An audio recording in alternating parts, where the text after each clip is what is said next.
অনেক কষ্ট করে তো ভিডিওটা করে ফেললাম, কিন্তু ভয়েস সেটা তো আর দিতেই পারছি না।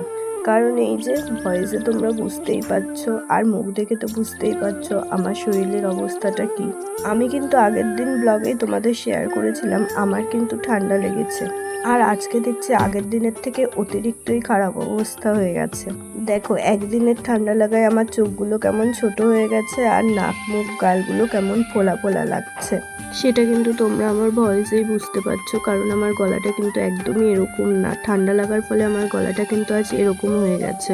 তবুও সংসারে থাকলে সংসারের কাজ তো করতেই হবে বলো, তার জন্যই তো রোজকার মতন আজকেও সকাল সকাল ঘুম থেকে উঠে পড়েছি। আর ঘুম থেকে উঠে স্নান করে কিন্তু আমি সবার আগে পুজোটা সেরে নিয়েছি। সত্যিই বলছি, শরীরটা কিন্তু খুবই খারাপ হয়েছে। আমার ভিডিও দেওয়ার একদমই ইচ্ছা ছিল না, তবুও ভাবলাম না, তোমাদেরকে একটা ভিডিও নয় শেয়ার করেই ফেলি। দেখো, শ্বশুরকে আগের দিন রাতেবেলা বলেছিলাম পাঙাশ মাছ নয় রিঠে মাছ আনতে। প্রচুর ঝাল ঝাল করে রান্না করব, যাতে ঠান্ডাটা আমার নাক দিয়ে, কান দিয়ে, গলা দিয়ে, মুখ দিয়ে সব দিক দিয়ে বেরিয়ে যায়। শ্বশুর কিন্তু সেই কথা মতন সকাল হতেই চলে গিয়েছিল বাজারে, আর বাজারে গিয়ে নিয়ে চলে এসেছিল পাঙাশ মাছ। সত্যি বলতে আমি মাছের মধ্যে পাঙাশ মাছটা খুবই ভালো খাই, তার জন্য পাঙাশ মাছ দেখে আমি বললাম শাশুড়িকে আজকে না হয় রান্নাটা আমিই করি। এতটা ঠান্ডা লেগেছে, এতটা শরীর খারাপ, শাশুড়ি কিন্তু প্রথমে একদমই রাজি হয়েছিল না, কিন্তু ওই যে একটু জেদ করে বসলাম, তার জন্য শেষ অবধি দিয়েই দিল রান্নাটা করতে। এদিকে কিন্তু শাশুড়ি আমার হাতে হাতে বেটে ঘষে সব কিছু গুছিয়ে আমার কাছে দিয়ে গেছিলো, যাতে আমার কষ্টটা একটু কম হয়। রান্না তো করতে বসেছি, কিন্তু মাছের অবস্থাগুলো দেখো কিভাবে ভেঙে চুরে একাকার হয়ে গিয়েছে। আর হ্যাঁ, তোমরা তো সবাই জানো পাঙাশ মাছ আর রিঠে মাছ খুবই ফোটে, গায়ে ছিটে ছিটে আসে। শুনেছি ছোট ছোট করে নিলে আর অনেকক্ষণ আগে তেল হলুদ মাখিয়ে রাখলে মাছের গায়ে যদি ভালোভাবে তেল হলুদটা লেগে যায়, তাহলে কিন্তু মাছটা কম ফোটে। সেই কথা অনুযায়ী কিন্তু আমি মাছগুলোকে ছোট ছোট করে কেটে নিয়েছিলাম। তোমরা কিন্তু আবার অন্য কিছু ভেবো না। নাও তাহলে, আমার কষানোর কালার দেখেই বুঝতে পারছো ঝালটা আমি কি পরিমাণে দিয়েছি।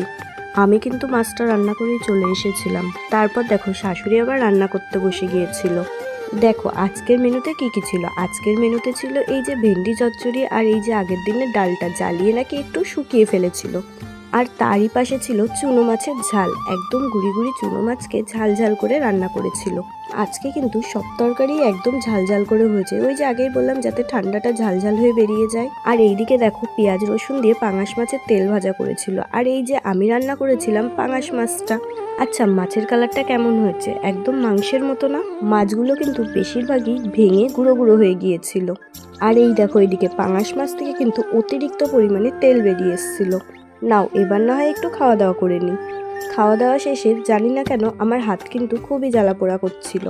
ওই যে রান্না করতে গেলে বাটাবাটির সাথে তো তোমার হাতের ছোঁয়া একটু হলেও পড়বে, আর সেই কারণে হাতটা খুবই জ্বলছিল। যেহেতু কিন্তু আমি বাটাবাটিটা একদমই করতে পারি না, জানি না কিভাবে কিভাবে লঙ্কাতে আমার হাত পড়ে গিয়েছিল, আর যার জন্যই কিন্তু আমার হাতটা খুবই জ্বালা করছিল।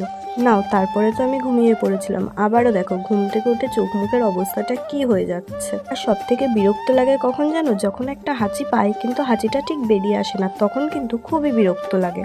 আর এই গরমে ঠান্ডা লাগা মানে একটা বিরক্তিকর অবস্থা। তাই তো আজকের ভিডিওটা আমি কিন্তু আর বড় করতে পারলাম